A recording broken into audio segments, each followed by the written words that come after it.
Hi guys! Samahan nyo kaming i-welcome ang new members ng ating farm. Welcome to Young Farmer's Gallery! For today's video, i-share namin sa inyo ang bagong blessing sa ating farm. Last Valentine's Day nga, inanganak na itong ating nani na si Paz. And sumabay pa itong ating isang nani na si Creamy White. Yay! May bago na tayong baby! Super unexpected talaga na sabay silang manganganak. Sabi nila guys, itong mga kambing daw ay may behavior daw silang copycat. Yung copycat ay yung ginagaya nila yun nasa paligid nila. Pero hindi namin inaasahan na pati sa panganganak ay gagayahin ni Creamy White itong si Paz.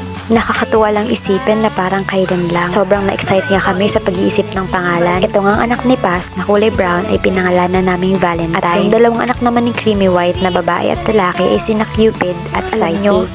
1 day old pa lang sila sa video. Pero iba't ibang traits na yung na-observe namin sa kanila. Katulad na pagiging playful ng mga anak ni Creamy White at pagiging tahimik ng anak ni Paz. Na-observe namin itong si Creamy White para siyang cool ma. Kahit na umiiyak yung mga anak niya, kalmado lang siya. Hindi naman yung tipong parang wala siyang pakialam. Simple lang siya. Lalapitan niya lang yung anak niya. Ito namang si Paz, sobrang aligaga. Para siyang napaparaning. Konting kibot lang ng anak niya.